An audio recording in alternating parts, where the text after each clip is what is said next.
Welcome back to the Derek Smith Spiel. Today I'm with director Tyler Shulkin. He made his debut on an earlier podcast, and I'm going to be honest here. I call these podcasts full disclosure. It's time for me as a producer to have full disclosure with you guys, and hopefully you can learn from it. I'll make this brief. Tyler and I already recorded. We had a great 90-minute recording session. I'm going to make sure that all the best points we had make it into this episode. I screwed up on the editing end and lost the main recording. Yeah, it was bad.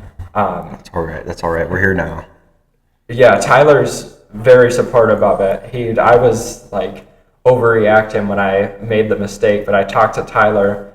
He opened up time in his schedule, and no, Tyler, thanks for coming in again. Yeah. I really wanted to make sure that your thoughts were heard, because you said a lot of great things, and I felt like it was more of a disservice to you when I screwed up on the editing end.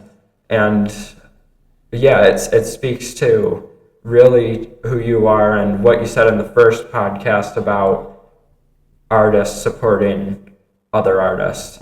Really. But yeah, real quick, just a tip to anyone recording anything out there. If you're editing a copy, make sure you save the original copy and create a copy and edit over the copy. It's always a good idea. But that's it on the editing standpoint. Now, Tyler, it's time to get to you. And before we start, I actually just want to say, as someone who also edits and puts a lot of work together through like Premiere or whatever, I'm not entirely sure what software you use, but I understand fully how easy it is to just kind of lose everything, which it really feels like it shouldn't be that easy. But it's actually a very common thing, and so, I completely understand. But I'm glad to be here again and get to talk to you some more. This is a great podcast, and I'm really glad to be here. And the more time I get to talk on here, the better.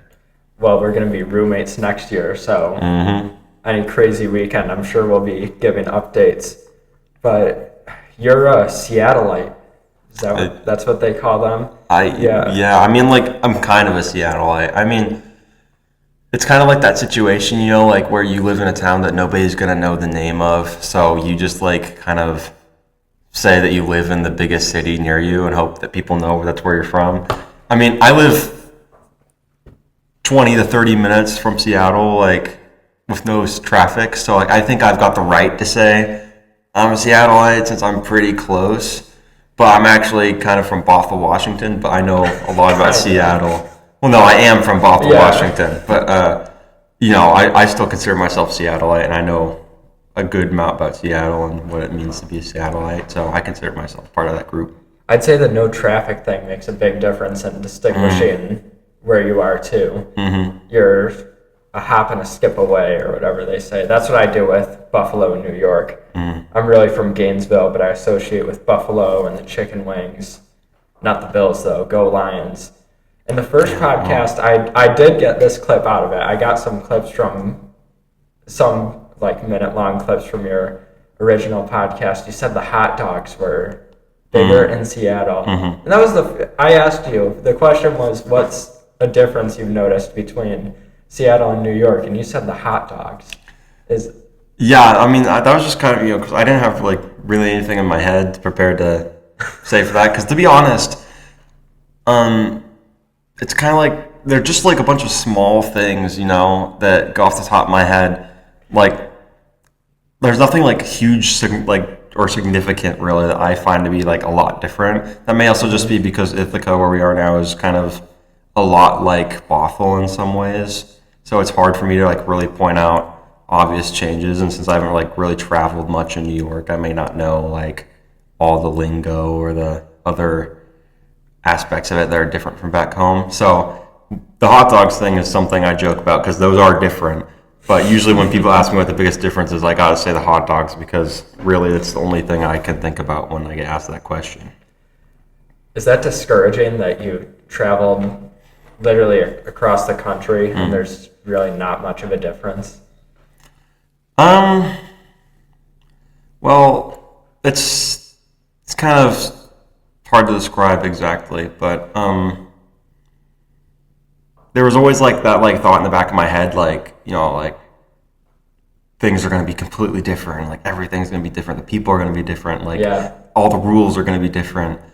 That was kind of always in the back of my head, but like, you know, I've traveled a decent amount in my life. Like my family has a house in Florida, and we have gone there every like summer for the past 2 years, and so like I've already been on the East Coast, but like, you know, it does feel different than like where, you know, I'm from, the West Coast, but I kind of already kind of knew that the perception that like some people may have like when traveling from across the country is that it's going to be this huge culture shock, or maybe it is for some people, but for me, it really doesn't seem that different to me. But once again, like I haven't really like, you know, been all throughout New York yet. So, and I've lived in Washington my entire life. So I kind of definitely know that place a bit better than here. So maybe if I did more exploring, which I plan to, I'll find some more interesting things to say about the difference between, you know, New York and Washington other than the hot dog sizes.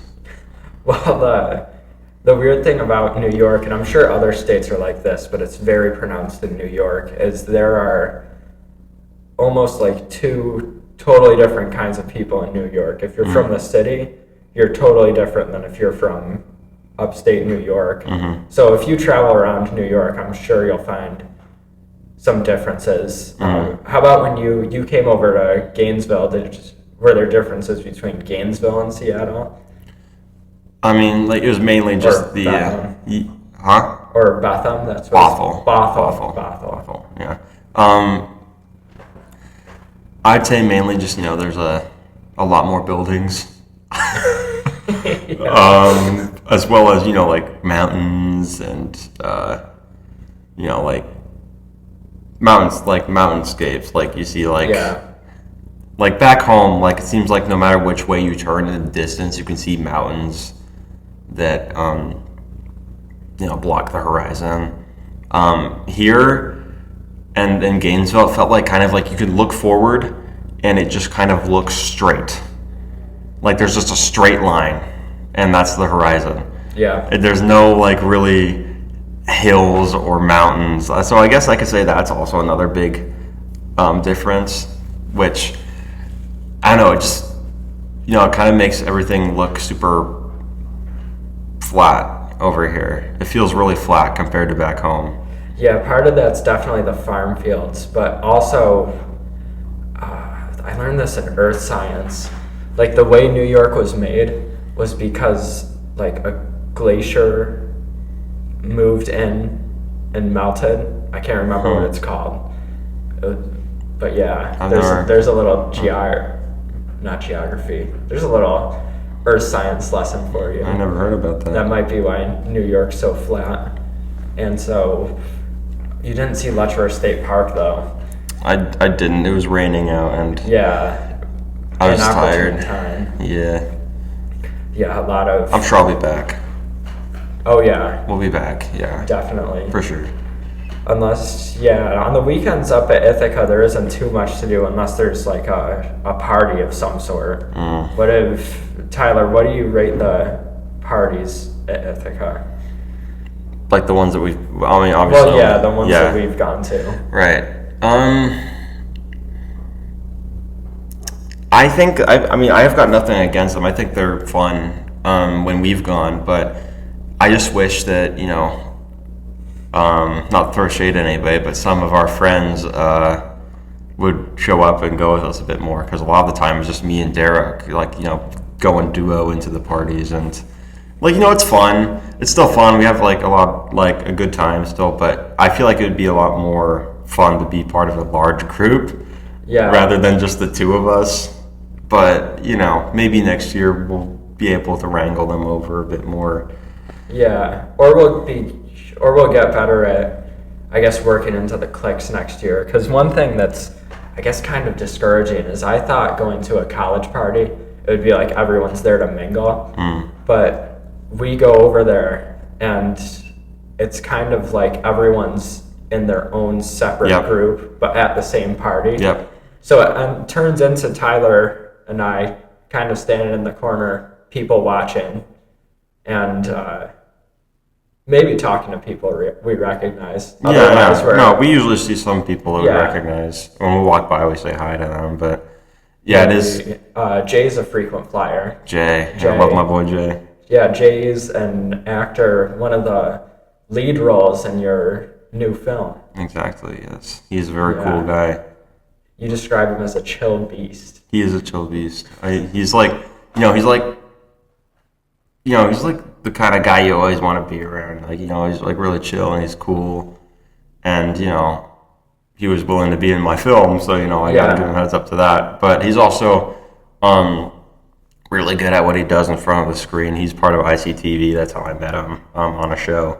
And he's just a really friendly, nice guy. Now, speaking of your new film, I was able to I also have a role in the film, but over the weekend, yesterday, we shot a ton. Overall, it was a really successful shooting day. We ended up having to end early due to inclement weather and circumstances in our shooting spot, but no, it was a great day on set. What did you make of the whole day?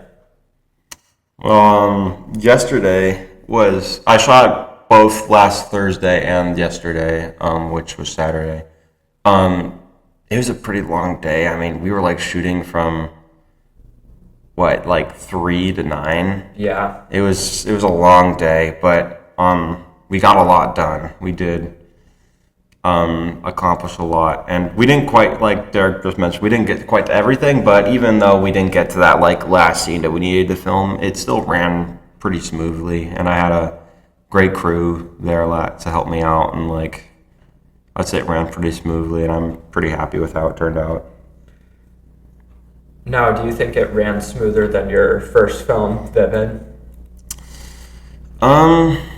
It's hard to say because Vivid was only 6 minutes long. Mm-hmm.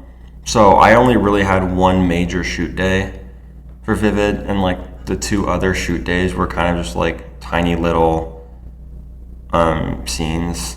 So it didn't take more than an hour to shoot them.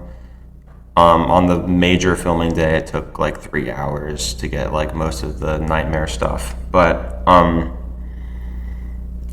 I'd say this one, all the scenes individually have run a lot smoother than any of the scenes of Vivid, but there has been a lot more complications than Vivid just because this new film is so much longer and it's got such a bigger scale than Vivid. So I would say day to day, the scenes are run much smoother and the sets run much smoother, but altogether I would say that this new one has actually kind of been a bit more stressful than the first one, but that's mainly just because I'm kind of upgrading the scope and the scale of the film, so that's automatically going to make it a bit more stressful. The first film that Tyler filmed, Vivid, we discussed that on the very first podcast I filmed at Ithaca. It's a 6-minute short film with very little dialogue, and it's a thriller. The whole premise is, it's really, when you pick it apart, it's a pretty in-depth story. But it was your first film on Ithaca, and we keep saying on set, we were working on set. Take the listener through what on set looks like and what you're looking for. When I'm on set? Yeah, when you're on set, when you're directing your talent and the camera angles. Right. Yeah, what's your vision? Yeah, so I mean, most of the time, I like my sets to be pretty laid back and relaxed. I mean, it's usually also most of the time because I like to have friends be part of my crew member, and so we all already know each other and we're pretty chill.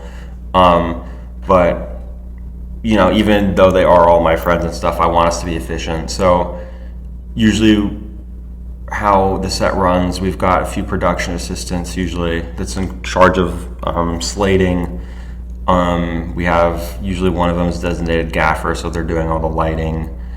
And then usually one of them's also just kind of.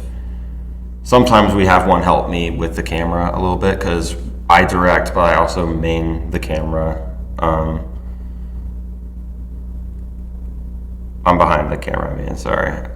Yeah, but I'm also like working from behind the camera, making sure we're getting all the shots that we need stuff. So it's nice to have a crew, but I also kind of want to. I find myself doing a lot on set usually because I'm having to work the camera with whatever device. It could be a tripod or a gimbal or whatever. As well as directing actors usually most of the time through blocking. Which most of the time we keep it relatively simple, but there's a few shots sometimes where I have to get a little bit more into depth. But yeah, I kind of, if the vibe I go for on set or like the type of environment I want to create on set is laid back but efficient. So, I'm not gonna like, well, I say I don't yell at anybody, but if we're like on a time crunch and people are goofing off a little bit, of course I'm gonna, raise my voice, as my dad would say. You'll give us a couple strikes before you raise your voice too. Yeah. Or one thing you have gotten better with is snapping. Mm-hmm. Now the snapping you picked up because of you learned sign language in high school, right? I think that's where it came from. Does that classify you as bilingual? I mean, I don't think I wouldn't say I'm fluent in it.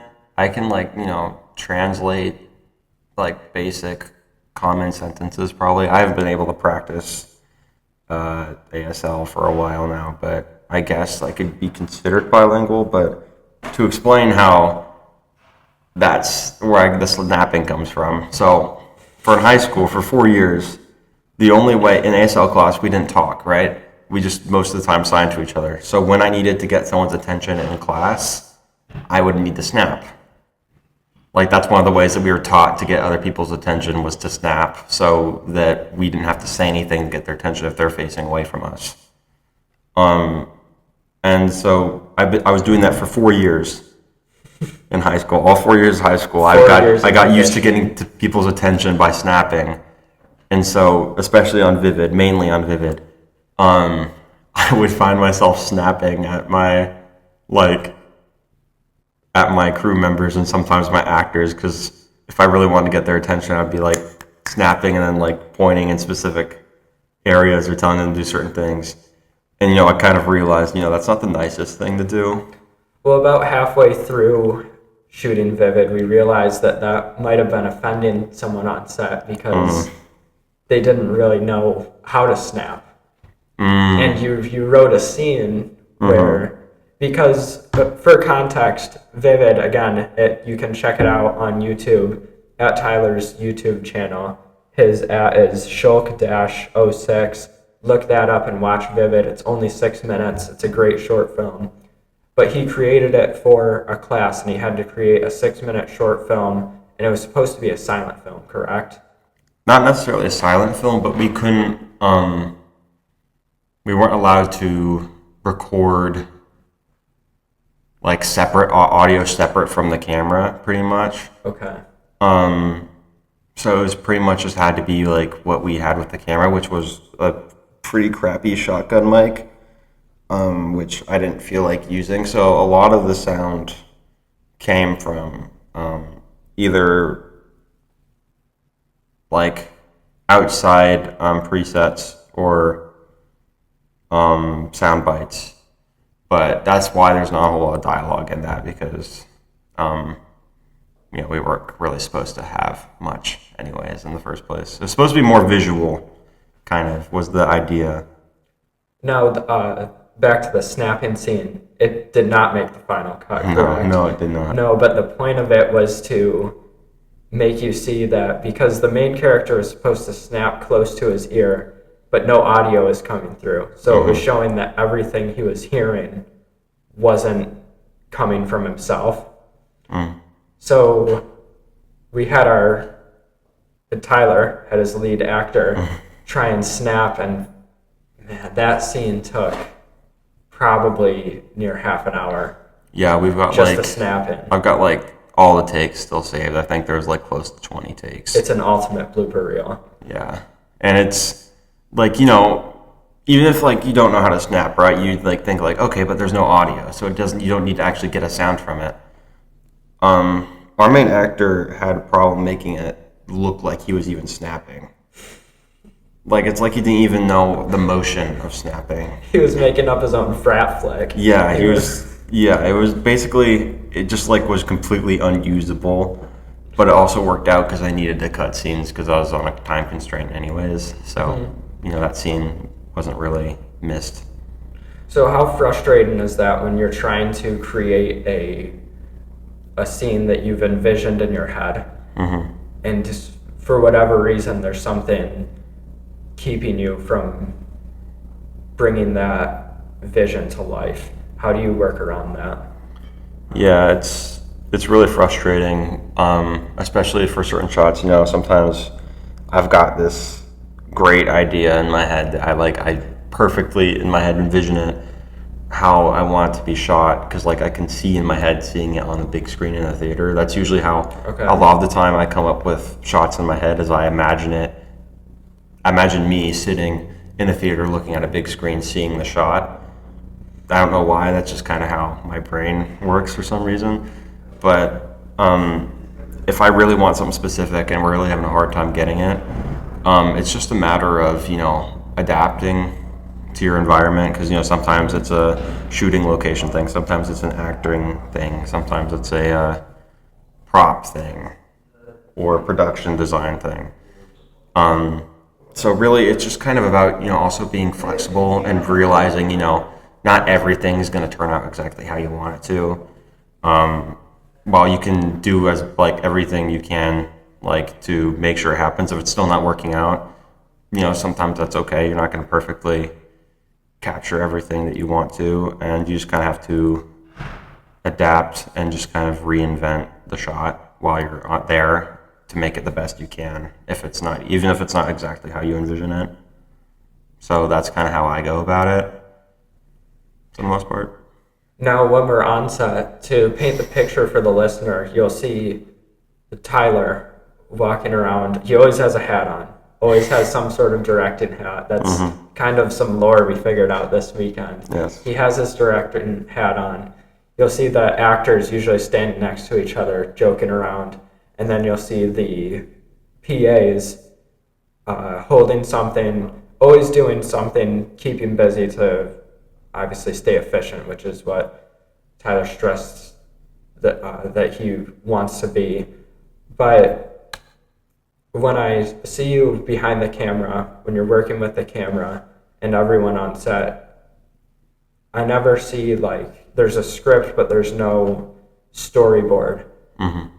But it seems like you're out there and you know the exact angle you want everything shot at. Is that something that you study, or is it that you're out there and it's what you described before, where it's like you close your eyes and you envision yourself in a theater seeing the shot? Yeah, so kind of how that works for me is, for this new film at least, I did storyboard a decent chunk of it. Even if I don't know the shooting locations, I still just kind of like to get like blocking covered, and that might change depending on the location. But that also just has for me also, I just like mentally in my head when I'm writing a script, in my head as I'm writing it, I'm thinking exactly what angles and how I want to shoot it, which is something I found to be like I didn't know, like some sort of, I don't know, what a ability that I didn't know I had, but just pretty much whenever I look at a script or any sort of like story, like a storyboard or anything, in my head as I'm reading it, I'm just picturing all the different ways that it could be shot, and that's usually I learned these shots from class and like watching movies themselves, and sometimes it'd be like, oh yeah, I can do a shot like something from this or a shot like something from that. And then whenever I go back to the script when I'm on set, I kind of am able to remember back to what I was thinking for the shots, and then just kind of follow that. And like I said before, you aren't going to always get it exactly how you envisioned it. So it's also just kind of about adapting to the environment and like looking around you and utilizing like natural lighting or like blocking out props and the stuff around you. It's just all about in the moment, what can you do to make it look the best it can, in a way. When you're thinking about these shots, what shots to use, when you're thinking, oh, I could pull it from this movie or anything in that nature, are you also thinking about giving it your own flair and making the audience know, like, this is a Tyler Shulkin production? Yeah, I mean, in a way, but I don't think I've exactly figured out my style yet, just because I'm sort of new to this. I mean, I've made shorts before I came to college and started studying here, but really since I've had access to all this like technology and equipment, I feel like I need to do a little bit more exploring to figure out exactly what my style is. And I think that's also possibly something that just comes out subconsciously without me thinking about it. Like, I feel like most directors aren't on set and thinking like, okay, like if David Fincher's on set, right? I don't think David Fincher is thinking, how do I make this look like David Fincher, right? Right. I think it's just kind of something that like it's in the way they direct and the way they, shoot the films is kind of really where that style comes from. I don't think it's like a conscious decision that they all make. I think it's like made up of a bunch of subconscious decisions, and I'm not exactly sure what my style is yet because I don't feel like I've made enough to really kind of understand what's kind of my style yet. Do you think it's something you'll ever find, or do you think it's just one of those things that maybe producers don't know that they have it? It's just there within them, but everyone else can see it. I feel like most of the time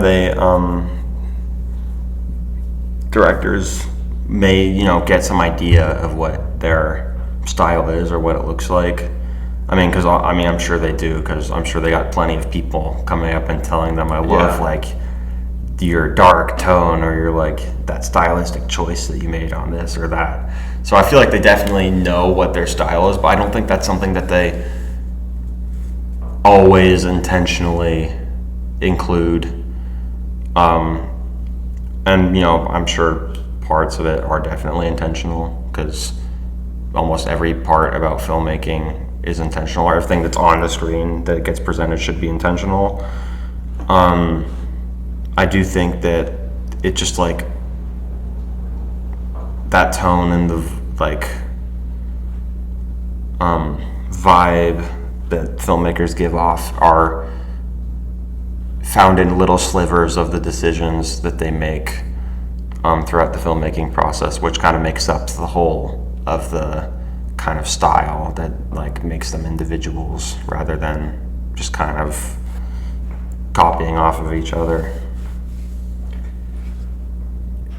Right now, actually, before we started recording, we discussed how you're going through the editing process right now and what we had already filmed. Mm-hmm. And that's a very tedious and exhausting process. Mm-hmm. Do you think that editing is a big part of what changes films as well? Do you think you could give two directors or editors the same clips and they would make almost different movies based on the editor?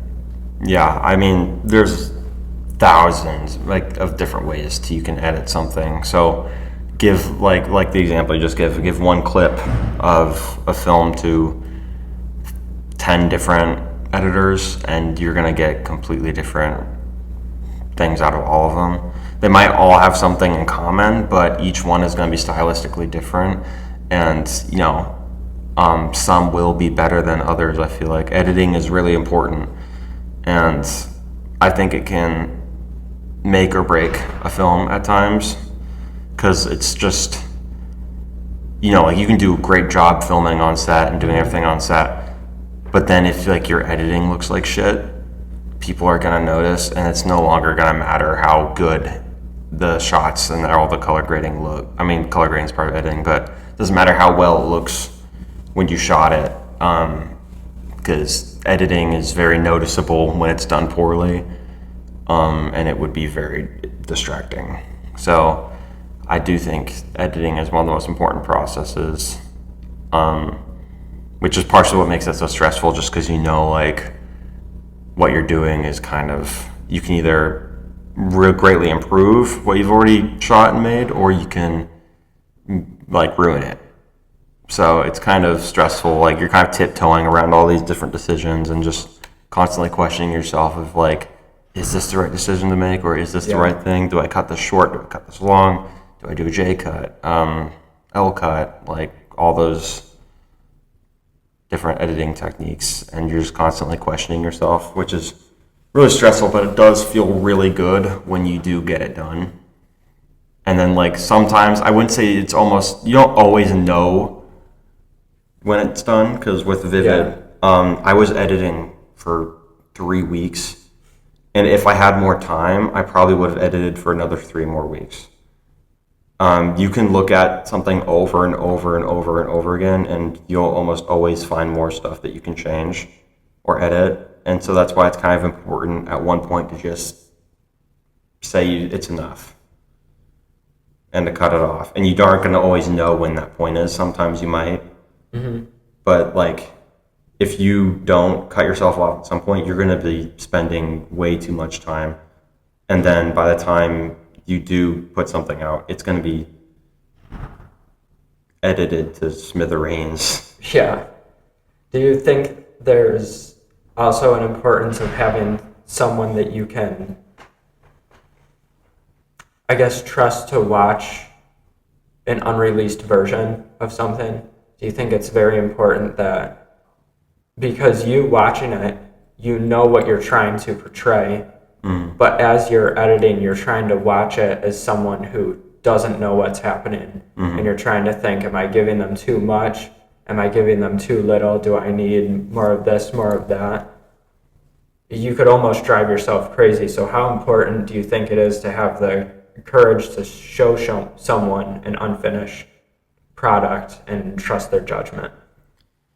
Yeah, maybe it's hard to do that, because it's something that you've made, and you're worried whether or not people are going to like it or not. So, and especially if it's not a fully completed version, it may feel like you're not happy with it, or it's not where you want it to be yet.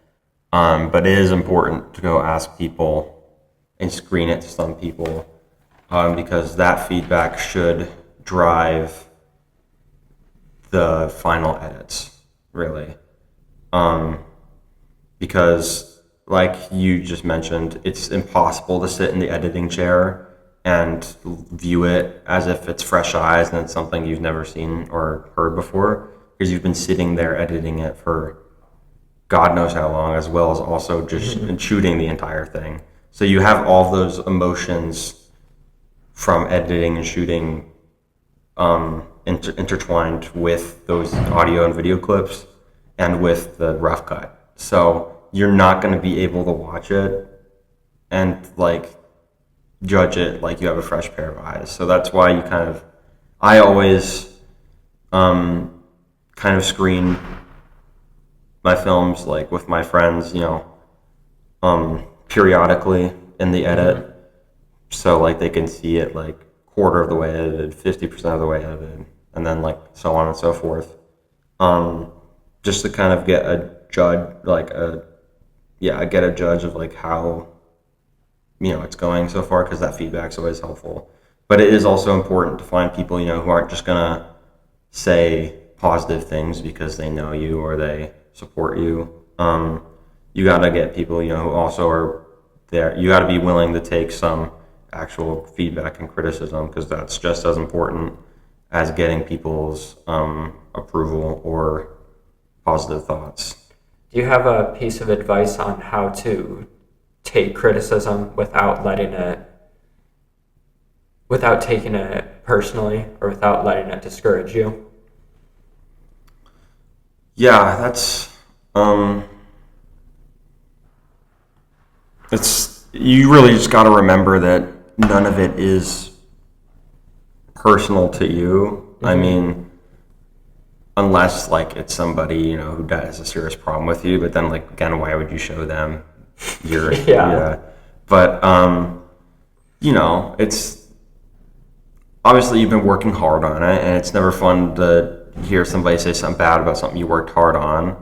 But you got to realize that you're making something to show others, and that there's always going to be people who aren't going to like it and aren't going to enjoy it.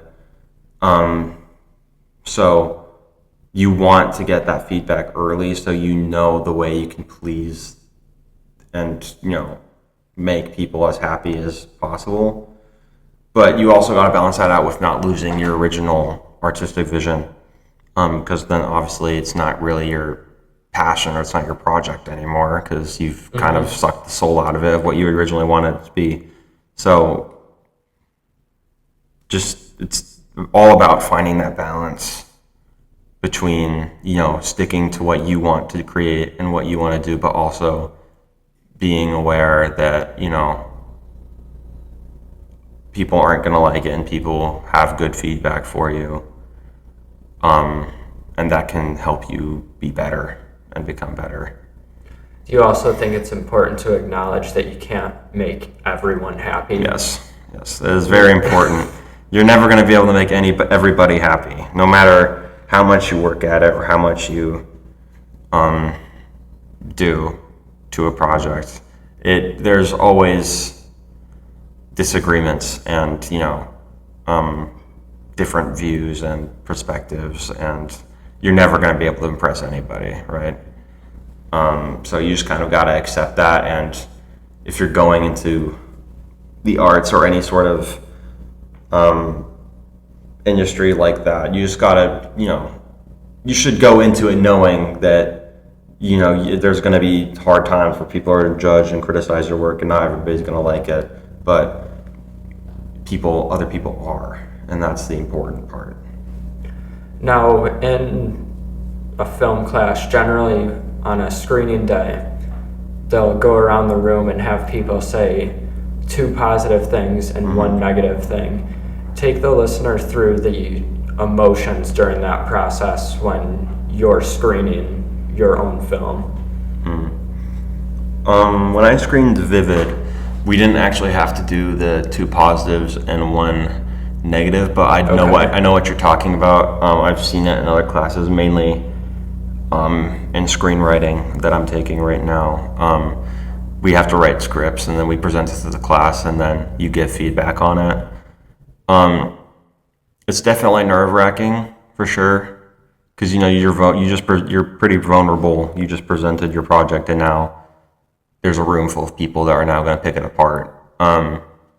But like I said earlier, it's important to just remember that it's not personal, and that this feedback can really only help. It's not going to hurt unless you're letting it take away from what you want it to be. That's the only way that this feedback's going to hurt, is that if you allow that feedback to completely change what your vision and your goal is, because then it's no longer your vision. And then that to me is really how you fail in that case. But yeah, it's a weird feeling, because most of the time, nobody really wants to, especially the experience that I've had, nobody really wants to talk bad about your product or your script or your film. So a lot of the time it'll just be like, they'll always preface it with like, this may just be me, or just one little nitpicky thing. Yeah. Like a lot of the time they'll kind of say that to, like lower the blow a little bit, because nobody really wants to be like that person and be like, I didn't like this. Right. Right. Which, it's nice, that feedback is a lot nicer than someone just kind of straight up being a dick about it and, Yeah. Not giving you really any good criticism. But, you do occasionally run across those people that aren't going to sugarcoat it and they're going to be honest with it, mainly professors, in my experience, or older, more experienced people in the field. Because, most of the people your age or your age level don't want to be, at least that I've met, I don't want to be like, like rude and just like disrespect. And it may also just come from a place of, they feel like they don't know everything the best. So who are they to judge, right? Who am I to judge? I'm like a first year film student. What am I to say is good or bad about your thing? Isn't it all subjective? Yeah. Well, not necessarily, but all that feedback is important, no matter how small or like dwindled down it is, or how specific or unspecific it is. And you just gotta go into that environment with the mindset of, this is going to make my project better. So, two things. One is, do you suggest when you're making, maybe when you're pitching an idea or you wrote a story, do you suggest to write down the theme, or like maybe a one sentence of like, this is the mood I want to set and this is what I want the message to be? That way when you're getting critiques, you know like which ones to say yes and no to, because it may change your theme and what you want it to be. Would you suggest something like that? Or do you think it's, when you write a story, it's something that you just intuitively know? I would recommend writing it down, or at least having a solid idea of specifically what you're trying to address or what story you're trying to tell. That way you can just, always know exactly what your story is, and then you can explain that to the critiques, the critics, or the people critiquing you, and then maybe that can help them understand more and give you better feedback to how you can accomplish that better. Because now they know what you're trying to accomplish, and they're like, okay, well, then you should do this, or you should do that. Like, it's always good to have those specifics sorted out just for your own good, so you know and don't lose track of your story that you're trying to tell. But also, the more specific you are, especially when like going into a critique, the more helpful feedback you'll get. Then the second thing, how do you balance maybe, because when people critique your film, maybe they say, oh, you could have used, I don't know, a different camera angle here, or I would suggest changing your camera angles. How do you balance almost playing by like the rules of how a movie's supposed to look, and then giving it your own creativeness? How do you balance that on set? Or do you not necessarily think that's an issue? Well, I think it's a mixture. You're right. You have to balance both. Mainly just because, there are rules that you should follow. As film as a medium, some rules are in place, but then some rules are also, made to be broken or explored more. Yeah. And that's where I think your more personal style and tone comes through. But I do think it's important to balance those, because both are really important in telling your story. And the rules thing, like following the rules in film and how film should look, that's mainly to make people more comfortable with viewing your, like, because most of the rules are like have been established as like very common things to see that you see on screen, and to not disorient your audience. So it's very normal, basically. So it's like saying if you follow these rules, you're pretty safe, and that this is all stuff that people have seen before, so you're not going to throw them off. When your own personal style gets into it and you start breaking those rules, that's when you introduce a little bit of risk in the audience not, having not seen all that before or experienced all of it before. But it also does put your own personal little stamp on the project, which is important. So I think it is an important matter of balancing them, and also just knowing when to follow rules and when to, follow your own style or break the rules. And the only way to find that balance would be to get out there and film and edit, right? Yeah, I would say so. And also just, really think about every scene and shot and how it affects the story as a whole. Because that can also help you determine when you need to break rules or when you should stick closer to, traditional rules in film. Now, one thing you mentioned in the original recording we did that I do not want to miss because it really reminded me of something me and my brother did is I asked you, the 2 films you've worked on so far have both been thrillers, and I asked you why, to which you said that it was more of just the idea came in your head and you ran with it. But you also said that you were inclined to thrillers because you and your sister used to watch horror movies every night. Was that a summer thing or daily? How, like...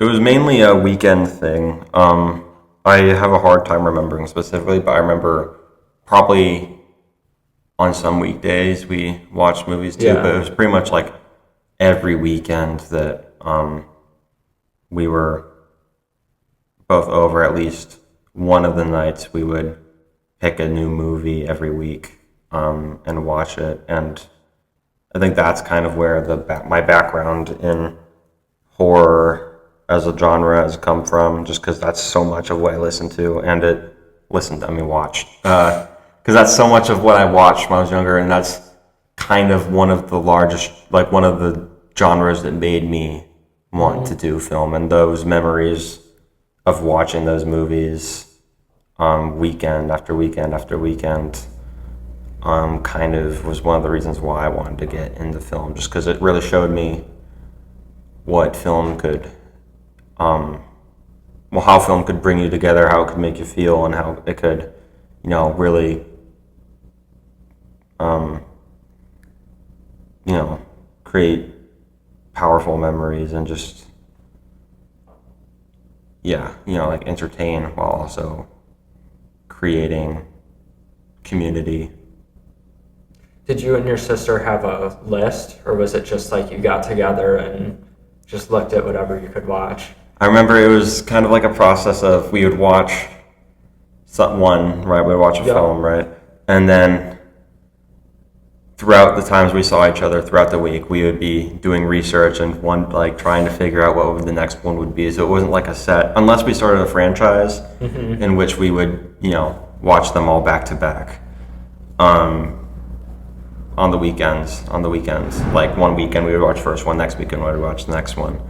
But if it wasn't a franchise, it was just kind of, we had to scramble to decide what we wanted to watch by the next weekend. And sometimes that would include us just scrolling the selections on the TV and just going with what we thought looked interesting. Do you and your sister still do this when you can? Not really, no. We are so busy now for our own individual things. It's not really something that I don't think either of us really have a whole lot of time for anymore. Like, I'm working most of the time when I'm back home. Yeah. And also just, Um, we do our own separate things now, kind of. So, Now, do you think you could confidently answer if I asked you if you two had like a shared favorite horror movie that you've watched? Do you think you could confidently answer that question? probably not. I don't. No. No, we watched a lot. So, I know me and my brother, it used to be when we were younger. We don't really do it much anymore, partly because Dylan will, whenever he watches a movie, he'll stay up until like 2 a.m. and just rent one on Amazon. Dad will get an email like, oh, you rented an Amazon movie at 2 a.m. We know it's Dylan. But it used to be every morning on the weekends we would wake up and eat Cheerios and drink chocolate milk. And our favorite movies were probably either the Back to the Future movies or the Indiana Jones. One of those two. classics. But yeah, we weren't into the horror scene like you and your sister. But no, it is an interesting phenomenon how movies can create a bond and make you feel so many things. You can really resonate with movies. Sometimes it feels like a movie catches you right at the perfect time of your life. Yes. That's just because a lot, no matter what genre it is, movies make you feel so much. It can like range from like happiness to sadness. Like all emotions can be found in any genre. Is that like your dream to create a movie that finds someone right at that perfect time in life? I feel like that's a lot of people's goals, including one of mine. Yeah, because I've had those films where I've watched them and it felt like the perfect time, and that did so much for me. And now I associate that movie with that time in my life, and it's just kind of like serves as a symbol, and it really just kind of goes to show how much movies mean to us, really, and how much they can impact us or affect us, and they're just really powerful. And I also just love storytelling, so those two components really made me want to do film. I mean, I wanted to do film since I was like, I can't even remember, like probably like 8 years old. Can you remember, is there a specific movie you watched and right after you were like, this is what I want to do, I want to make a movie? Not necessarily. It's funny because actually I was scared of the movie theaters at first. I'd go into the movie theater and I would get scared and I would start crying, and my parents would have to take me out of the theater and we would have to skip the movie because I was too scared of the loud noises. It was the loud noises. Yeah. It can be overwhelming. But Yeah, and so I find it funny that I was definitely scared of going to the movies, and now it's kind of what I'm studying and like what I want to do as a profession. But it wasn't really one specific movie that did it for me. It was kind of just, I loved telling stories. I really still do love telling stories. But it also just came from like the sense of adventure and like excitement that films gave me. Like when I was younger, I remember always dreaming about being one of those action heroes or stars. Like like explosions and like gunfights and all that fun stuff. I remember I would like run around my house pretending to be like a superhero and just all that. And I was always fascinated and like loved the sense of adventure and all the different stories that you could tell in film. So I think that's kind of like over a gradual, like as I grew up, I've like realized more and more that that's kind of what I really valued and that's what I wanted to do. Now let's segue that, because we just described how powerful movies can be. They can build relationships. They can make you feel an overwhelming amount of emotions at once. And let's segue that into the current state of Hollywood. And movies aren't going away anytime soon. No. But it feels as though some of the creativity has been lost. Well, you're way more knowledgeable about it than I am. Speak on the current state of Hollywood and how you feel about it. Right. Well, it's a complicated situation. I mean, Hollywood has been struggling for quite some time now. I think mainly due to the massive changes it's experienced within its technology and also like how we present films. Like examples being like within the past like 30 years, like we completely switched from film to digital, and now we have AI in our movies, and now we have streaming services that all of our movies go straight to instead of theaters. All this stuff, I think, has just given the whole industry severe whiplash, because every single time we start to think we understand these new technologies or like techniques, they always change or a new one is introduced, and it just kind of is a constant having to readapt and relearn how to produce and tell these stories using these new equipment. And that just, I think that can lead to laziness in the production phase, but also for writers to and also just major studios only wanting to play it safe with films that follow the money making format, quote unquote, like the safe structure that they know makes money, has helped them make money in the past. Explaining Disney's live action remakes, any movie with built-in IP, the movies that used to be video games, the live action remakes, the sequels, the remakes, it's I don't think I'm the only one to say that I'm sick of it. I'm sick of the sequels, the remakes, and just the retelling of the same thing we've had over and over and over again. That's why I kind of found a sanctuary in indie films and indie filmmaking.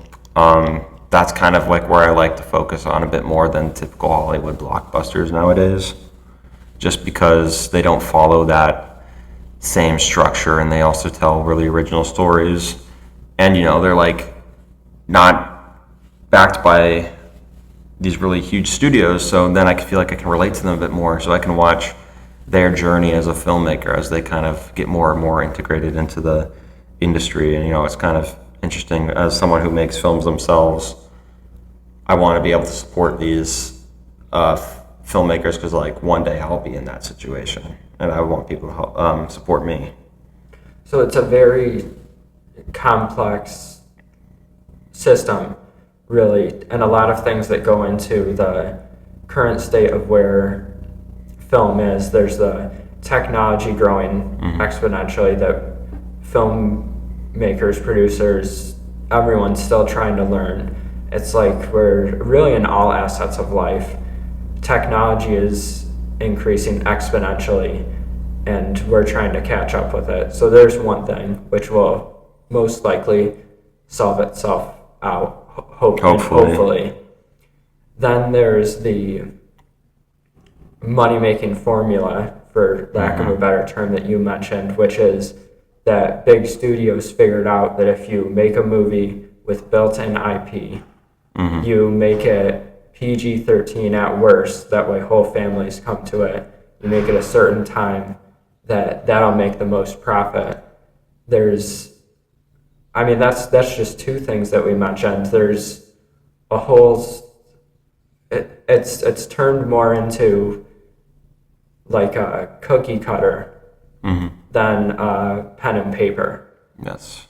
Yeah, and you found a sanctuary in indie films. You also showed me last night that I believe it was, you'll remember when I say it, Warner Brothers signed a deal with an indie film company, correct? Oh yeah, yeah. They're Yeah. opening like a indie film branch. I can't remember. They announced it at CinemaCon, but it's basically to mimic kind of what A24 and Mubi have been doing with their more indie style releases. Which I love those. I love those companies. Not just because they don't use previously built IPs all the time, Right. but they also support these indie filmmakers by picking these films up at festivals and like going to these festivals and supporting these indie filmmakers by then giving them the platform to show their films on the big screens. I think those companies are really doing a great service to the whole industry, and I think that, thank God Warner Brothers is picking up on the fact that that might be the Yeah. direction to head in, because I think that's really one of the biggest solutions to our current situation. I was just going to ask, how important do you think that is to, do you think, do you think it's almost like a rubber band? Like we've stretched the rubber band out, and right now it's starting to come back in towards creativity and maybe more mid-budget films and so on. Do you think we've finally reached that cornerstone where creativity is going to start coming back and authenticity? I sure hope so. I will say, I think the oversaturation of the Marvel and DC films recently have really awoken people to, the state of Hollywood and big blockbusters. Because, DC and Marvel have been making movies for a while now, but like these past few years, nobody seems to ever be satisfied with any of the films they've been putting out, No. besides a few exceptions, right? And I think that's kind of starting to show that I think people are slowly becoming a bit more aware of, the fact that Hollywood's been recycling the same stories and other nonsense for a really long time now. And I think that's why Warner Brothers is kind of really trying to hop on that like A24 and movie train. Maybe something Disney will eventually learn, but we don't know about that yet. I'm not a big fan of Disney, if you couldn't tell, but Well, there's been a change in ownership, so fingers crossed that something. replace one suit with another. I don't think it's gonna be. I don't got too much hope, but I'm really happy to see these studios like A24 Movie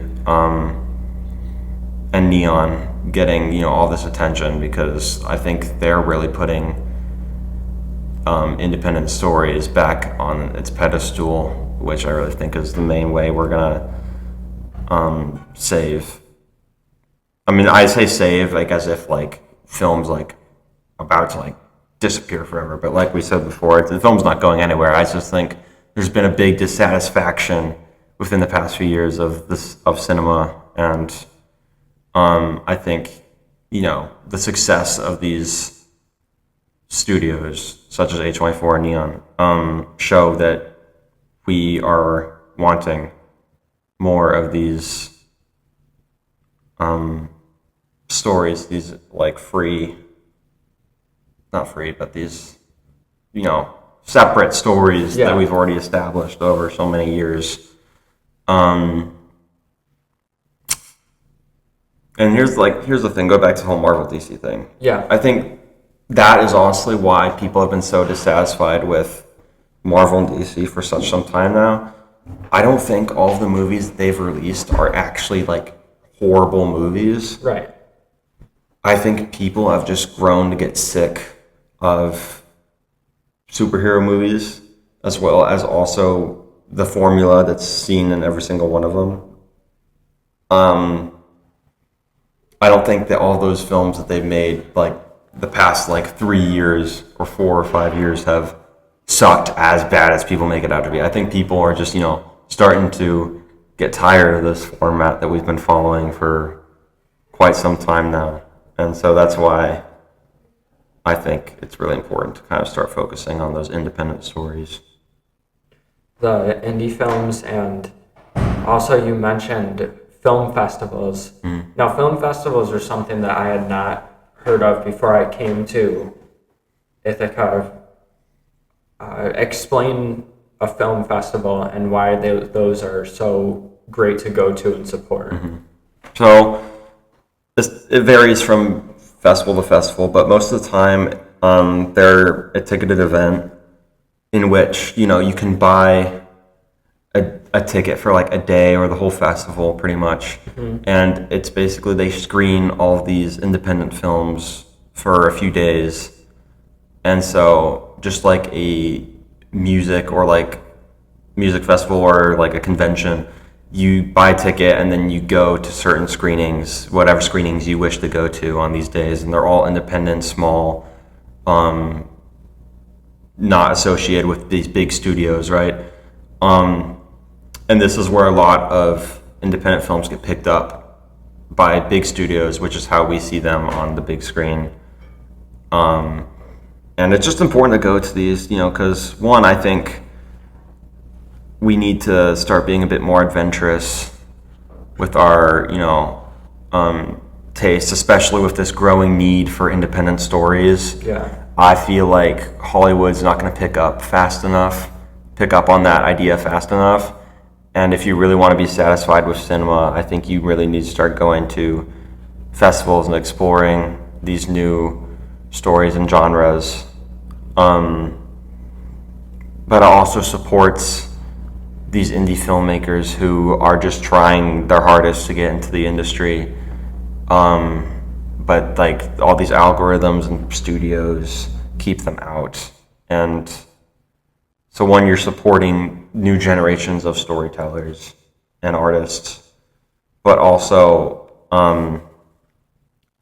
another perk you can get from it is you can be the first one to see like the next big studio film, right? You can watch something before it gets picked up by a big studio and say like, I was the first one to see that movie, like one of the first few people to see that movie, which is pretty cool. But you also just never know what you're gonna get. You may not like find something that you like on the first day or the first one that you go to or stuff like that, but if you keep going, you will find stuff that really does intrigue you. And then once you find what does intrigue you, you can start going to more specifically that are like that, and then you become part of a community that drives that sort of genre or style or director forward, and you're supporting art. So like, why wouldn't you go? Yeah, it also just sounds like a great time. Like, get a couple of friends and you just go and watch movies that exactly. that are great original stories. You said that studios won't give them a platform. Can you explain why to the listener? Because it does sound backwards, but just explain why a studio would not like to take a risk on an original story. Yeah, so going back to like that money-making formula, studios look for scripts and productions that follow those formulas, because they know that they make money and that they will be somewhat successful. That has kind of not been the case recently, especially like with some like I said before, Marvel movies or even action movies that have come out recently. They have not been very successful, despite them using this formula. But most of the time, studios are going to look for this formula because they want to make money. That's what the studio's main goal is, to make money and profit. Indie films a lot of the time do not follow that format. This can be because they do not look like typical films because they don't have the equipment in order to shoot it like an actual film, or not an actual film, but like a big Hollywood film, like blockbuster film, or they do not have the money, or the story is unorthodox or outside of the values of Hollywood. Yeah. Therefore, studios can look at these projects and say, this is too much of a risk. If we put all this money into advertising and marketing this, and we send it in the theaters, nobody's going to watch it, and we're just going to lose money. So why would they pick it up? Because, they're only going to lose money if they pick it up. So therefore, it's not worth the risk to fund these small little indie films. Now, on the other hand, Neon and A24 have been going to these festivals, and they're more willing to take the risk. And that's why we have seen movies, I can't remember any specific examples, but that's why most of the A24 and Neon films were originally screened at festivals before they got picked up and presented to the studios. So I just lost my train of thought. So, well, it sounds like it seems like some companies are finally catching on to the trend that you can find original stories at film festivals. But, no, this will get me back on the train of thought. You asked me to go over this quote on the podcast. This will be a little more fluid with it this time. Right. You spoke eloquently, I did not. Ryan Gosling said, and this quote went viral, "It's not the audience's job to go to the movies, it's our job to make you go." And you were frustrated that quote is getting so much attention. Explain your frustration with that quote. Right. I understand what he's trying to say, right? Like, obviously, we want studios and theaters to show these good movies, right? But like, I have gone to the movie theater so many times and watched films that not a lot of other people went to go see or have not been big successes, and they're some of the best movies I've ever seen. And that's not their fault, because according to Ryan Gosling, it's their job to do it. They've done their job. They've made a great movie. Yeah. It's amazing, but nobody went to go see it. Right? It still requires the audience to make the effort to go out and support them and go see them. But then again, why would they when they could wait 20 days to go watch it on their own TV in their living room? Because of streaming services. Right. So I understand what he was trying to say with the whole, we need to make good movies, be creative and make good movies, and that will draw people to the theaters, and it will, but that's not always the case. Because a lot of these indie films are, some of them made into my top 10, and some of my favorite movies, but they weren't successes because people didn't go and watch them. And it's not at fault of the people that made it, because supposedly it's their job to get me to go, right? But I didn't see much advertisement or any sorts of marketing for these films, right? I still go watch them, and they're amazing. It still requires the audience to be adventurous and to go out and try new things and explore the industry a bit more. So the biggest barrier for these indie films is the advertising? That's what you think? I'd say so, but, because like I mentioned, no studio is going to want to pick up or advertise a movie that doesn't look like or feel like the traditional film that includes that money-making formula. But it is also usually because those independent stories, they do kind of target usually smaller audiences. So even if you did advertise it a bunch, it still wouldn't wouldn't do as well just because they're usually smaller, more specific stories that are only going to connect with like smaller groups of people. But I do think one of the main issues with indie film is just the lack of marketing, because if you're going to a theater and you see that there's indie film showing but you've never heard or seen anything about it, but then there's this big studio film that you see commercials on for TV all the time and stuff like that, which one are you most likely going to go watch? Yeah, the one you get a constant reminder Yeah, of and see every time. Exactly. So I do think marketing would severely help, but I think it also just does require people to be a bit more adventurous as well. Which all comes back to the artist supporting artists, really. If you're an artist, go see film festivals, offer to help other people out, because it's kind of probably in any type of media, it's really the haves and have-nots. Like, there isn't really a middle ground. It's either you made it big or you're still trying to make it big. And when you're still trying to make it big, you need all the support you can get. This like applies for like all the arts and other industries, even outside of the arts. But my experiences within the arts, I think that's a severe problem within the arts, is that we just don't support each other enough. I brought an example last time we recorded this, but on my short film Vivid, some dude commented saying boring stuff from film class on my video, right?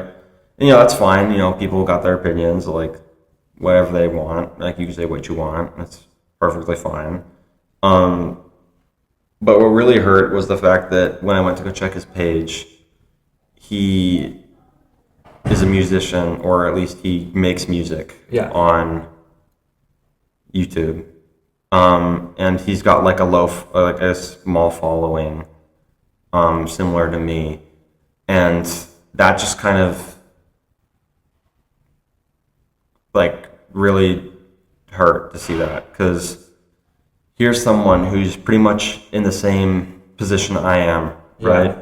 Struggling to make it into, like, working hard and trying to make it into an industry within the arts. Going to another artist and just being rude and mean and not giving any actual feedback or criticism. I think this is, you, like I said before, you understand that the arts are competitive, right? And people aren't going to like, and people are allowed to say what they want. But despite it being competitive, I still am like, people are going to be dicks. And that's just how it is in these industries. I feel like we really need to, be supporting each other and, like, helping each other out, because we're all, like, have the common struggle of trying to make it. And so, like, why, be a dick about it and just be rude and, like, be mean to people who are also just trying to make it like you are? Like, how would you, like, and I didn't say anything to the guy, but I can imagine it would have made him feel great if I went and commented on his videos that his music sucked. Yeah. Right? Yeah, and no, it's hyper competitive. A lot of times when people say things, it's because they're frustrated about where they're at. No, but especially when you're a artist starting off, it only benefits you to be helpful and polite, because if you're helpful and polite and you build a network and one person you're polite to makes it, the chances of you being able to connect with them and maybe collaborate, like if everyone could create a community, if the small artists in general could make a community where everyone knows everyone and everyone's nice to everyone, all it would take is one person to make it, and then everyone would make it, because you move up as a team, and that would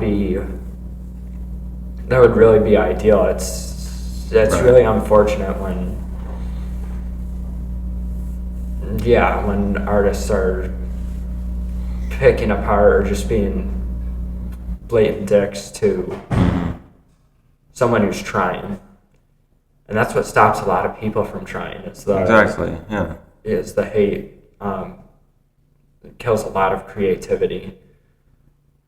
Yeah. One thing kind of discouraging is, like, in sports media in particular, or in ICTV, any TV show, I had the vision, and I want to preface this with not everyone's like this, but I had the vision that you would come in, get a spot on ICTV, and everyone on the show, even though, because for tryouts, everyone's trying out to be talent, producer most likely, and maybe you don't get it, but you get cameraman, teleprompter, gaffer, anything.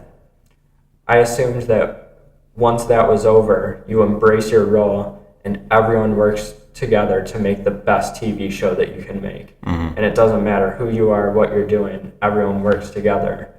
Unfortunately, with some people, the competition never ends and they let their ego get in the way. And it's still like, oh, I did this, we're on the same show, but I did this better than you, and it's, put your ego to the side and be nice. Right. We're all here to learn and to try and make it in the arts. So we're all in the same situation, exact same situation. So it doesn't make any sense to be rude about it. You also have a love of music. You have your own band and back in Washington. And you... Pulled Pork, baby. Pulled Pork's the name of the band? Pulled Pork, yep. How'd you get that name? It's really stupid. Like, I've always hated the name, but my friend, he's our drummer, got like this stretchy pig for Christmas, like this like stress toy. It's like it's a pig. And like we were like jamming one day because like I'd been playing guitar and bass for a little bit, and then I told him, hey, you should get a drum kit so we could play together. And so he got it. And so one day we were messing around, just jamming a little bit, and he takes this stretchy pig and he stretches it and he puts it on his drum set. And I think it was him. It may have been our other guitarist, but one of the two said that, I know we should call ourselves Pulled Pork because of the pig, because of the stretchy pig. And I was always against it, but then my drummer was like, no, but dude, think of the merch. We could have like a stretchy pig going down our sleeves, like of sweatshirts. And I'm like, merch? We haven't even like learned any songs yet. Like, what are you talking about, merch? And so it just kind of stuck. Because like we made an account for it, and then like it became a matter of like, well, we already named the account, so we can't change our name now. Yeah. And so now it's just kind of a stupid, little thing. Is the account on Instagram? You've got a Pulled Pork Instagram? Yeah. I think it's just called Pulled Pork Band. Pulled Pork Band. Yeah. And you guys have a set list, songs you learned, and each Monday you've been releasing a song that you're... So when you get back in Washington, you guys are going to hold your own concerts? Yeah, we're going to host a concert in August, which will be really fun. It just mainly kind of stemmed from, like, at the end of senior year, we played in a battle of the bands hosted by our school, and we just thought it was one of the most fun experiences that we've had. And we were like, we want to do that again. And it was a fun environment for everybody. You know, like people get to come and listen to music and just hang out and show off their friends. And we love playing the music live. And so we thought like, hey, we could just, host like a free event and have like a bunch of friends from high school or like whoever wants to come really just come and chill and we can jam out, it'll be fun. Now, when you say host an event, do you mean that in the definition? Like you have a set location, you're inviting people over, you're making them food. Like, is this a whole We don't have barbecue get together? We don't have it all sorted out yet, but it's probably going to be held at one of our homes, basically. Okay. And we're debating between like an actual concert vibe or a barbecue vibe. So we haven't quite settled on that yet, but we're gonna figure that out. Yeah. Dates are coming on the pulled pork. Yeah. All will be announced soon. On the pulled pork band. That's awesome.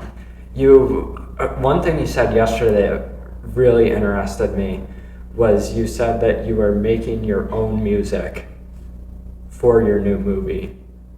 Recording it on keyboard, correct? Yes. What's that process like?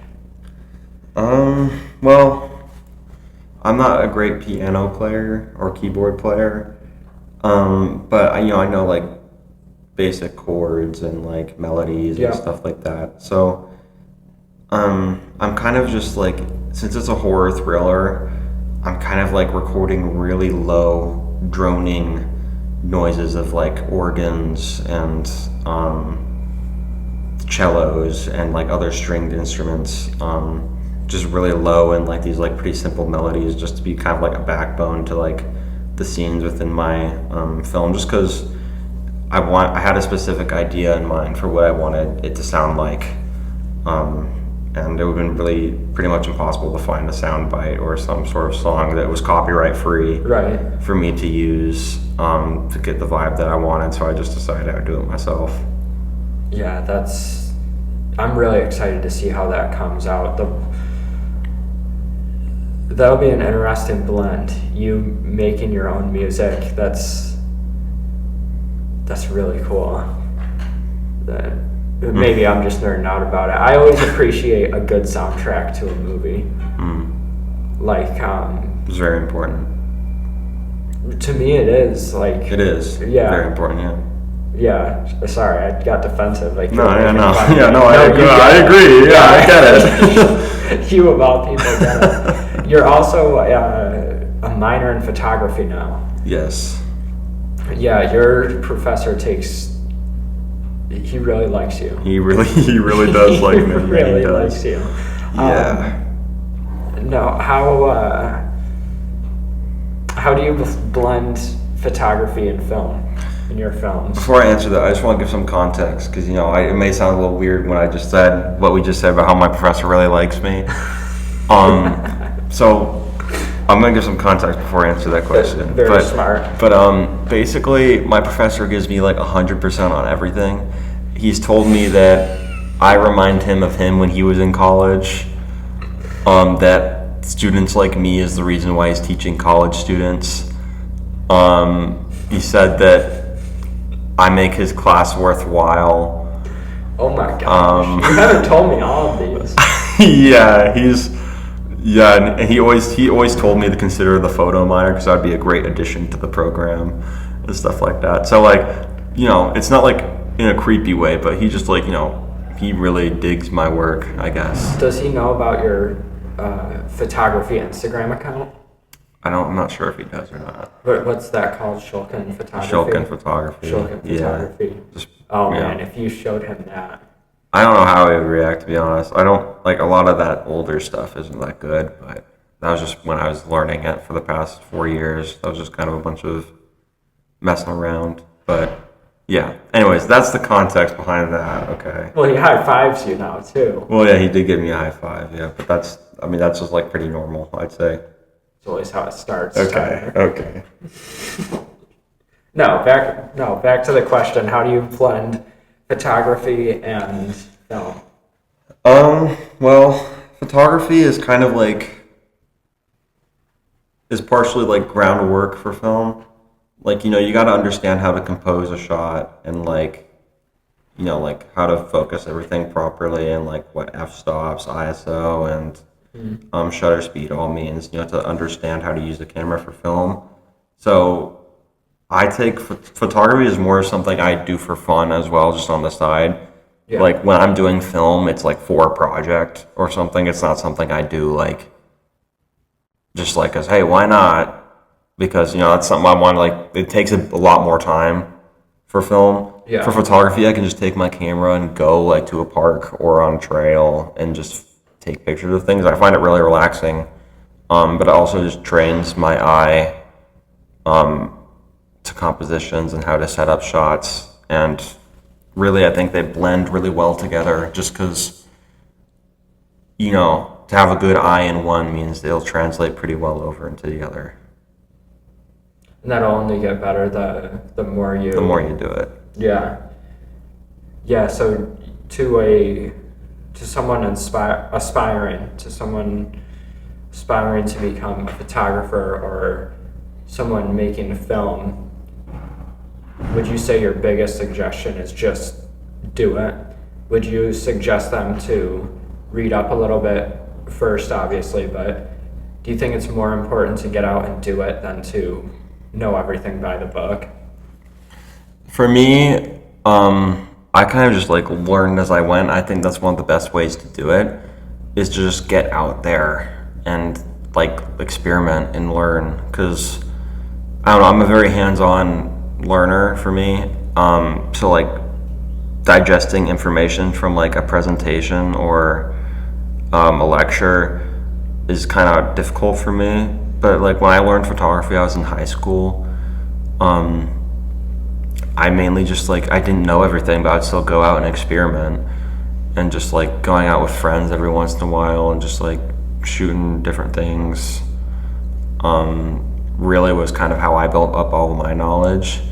And like, sure, I did pay attention to class and Right. like got some of the information for class, but it was kind of like reinforcing what I was learning by going out and doing it, right? So I was learning it both by the book and just by getting down and gritty and doing it myself, which I think is the best way to learn it, because you learn different things from both methods. Yeah. And it's important to get both of those takeaways. Get out there and make it happen. Mm-hmm. Well, I'm looking over the list. We definitely covered everything that that I deleted, except for your love of eggs. This is a very important topic. This is extremely important. Are the eggs the same size in Seattle, or are they bigger? Like the hot dogs. The hot dogs are bigger in Seattle. Are the eggs bigger in Seattle? I haven't paid that much attention. I haven't gotten eggs here before, but I don't know. We eat duck eggs at home because we have pet ducks. Okay. So duck eggs are usually bigger than the typical eggs. So I'm used to those, but I haven't really noticed an egg difference here because I haven't gotten eggs much while I've been over here. One time you got eggs.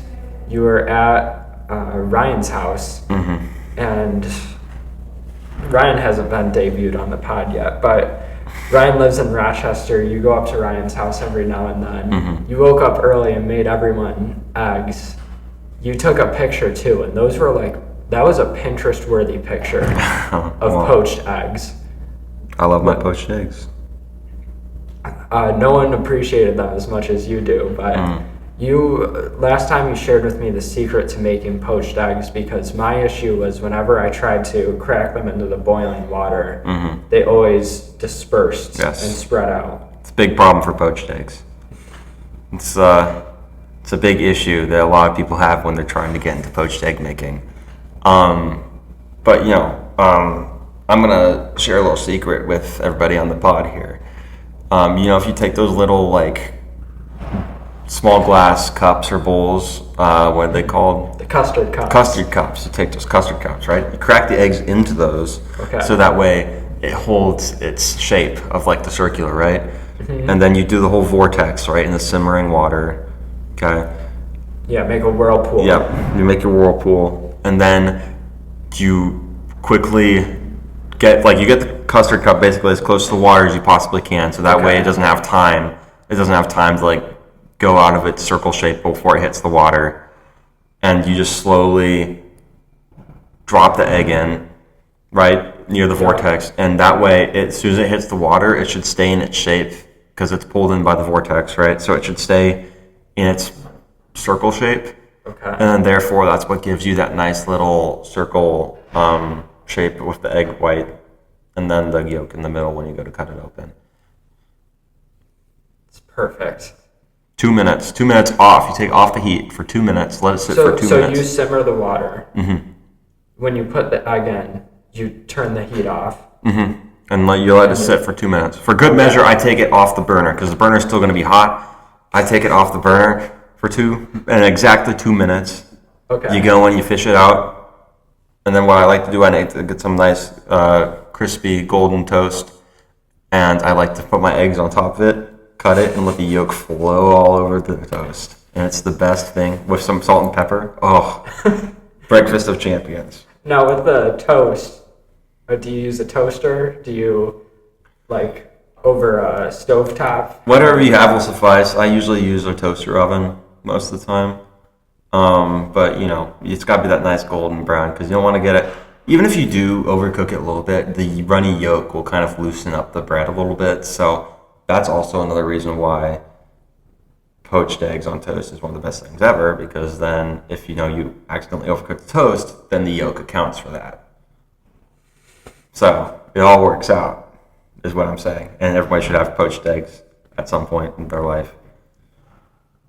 You don't think enough people are having poached eggs? I don't. I think it's a slept-on way to cook your eggs. Every single time I ask people, everybody's talking about scrambled or sunny side up or all these other ways to cook their eggs, but I've never heard enough representation for poached eggs. It's a shame. It's a shame. And I know it may be scary because it's one of the hardest way to cook your eggs, right? Yeah. It's pretty difficult, right? But once you get it, that satisfying cut when you cut it open and it all flows out, and on toast especially, and you take a bite, is one of the best breakfasts you'll ever have. Now, do you think in order to raise awareness of poached eggs, when you make a feature film, are you going to make sure that there's a character? Yes, the opening scene they will make my iconic breakfast.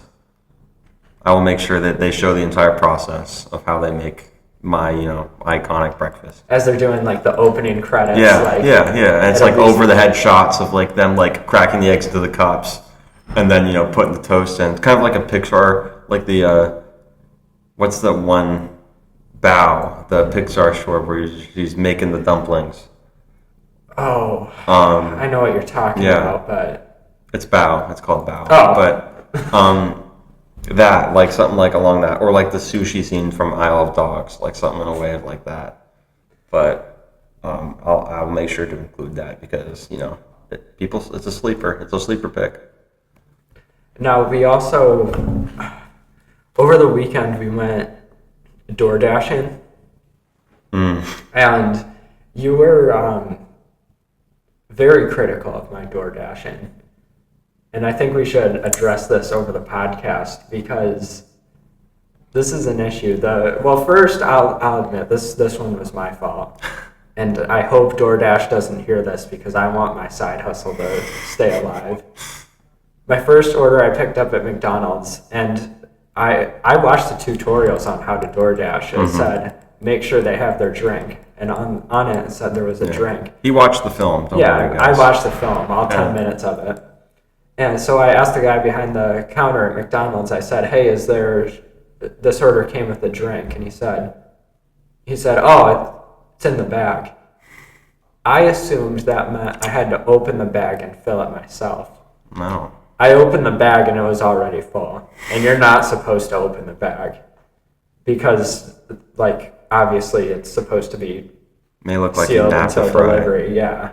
I didn't nap any fries. And I even left them a friendly message saying, kind of telling them the truth, that I opened the bag to give them their drink. Like a half-assed truth. Yeah. There was good intention behind opening the bag. Behind opening the bag. Right. I was not trying to cop the fries. So that I get. Don't let it happen again. I get the heat for that. But the second order, I picked up Taco Bell. I drove it to Cornell. We were going to drop it off at Cornell.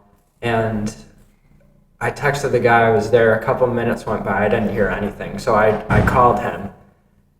and he answered, and he explained to, his name was Ben. Ben explained to me that he wasn't there. I wasn't dropping an order off to him. His friend was going to come down and get it. But he said, I'm going to wait with you on the phone call until he picks it up, just because a lot of people will steal it if you leave it outside. It happens a lot. Yeah.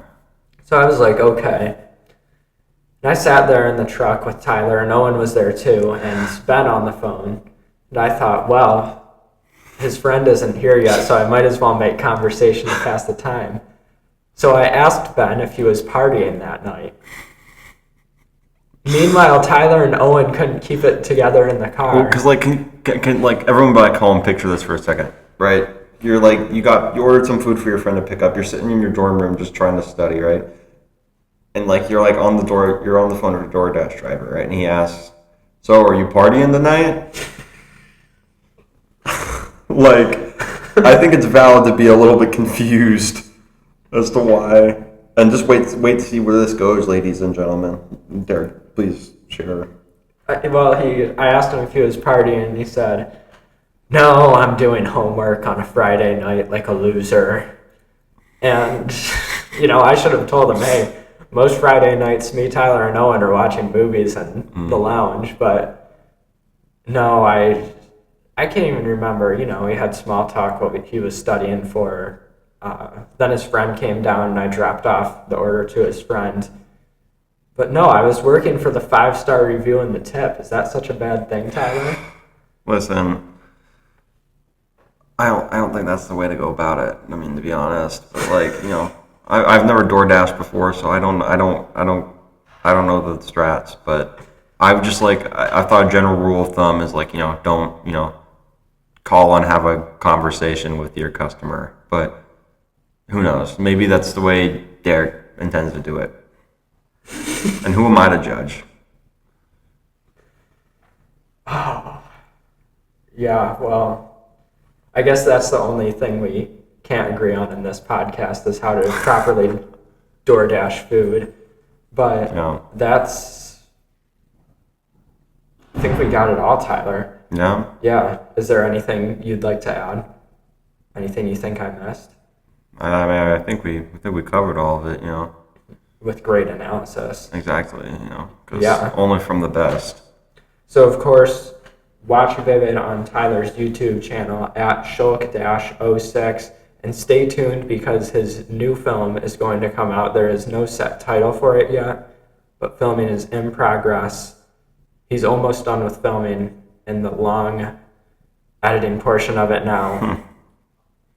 But stay tuned for another Tyler Shulkin special.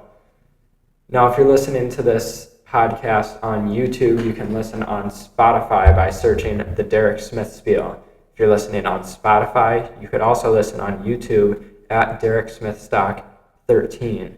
If you don't want to listen to a full podcast, you just don't have the time, you want to hear the shorts and the best of the conversation, you can find shorts of my podcast on Instagram at Derek Smith Stock 13 or on my TikTok at SmithStock5.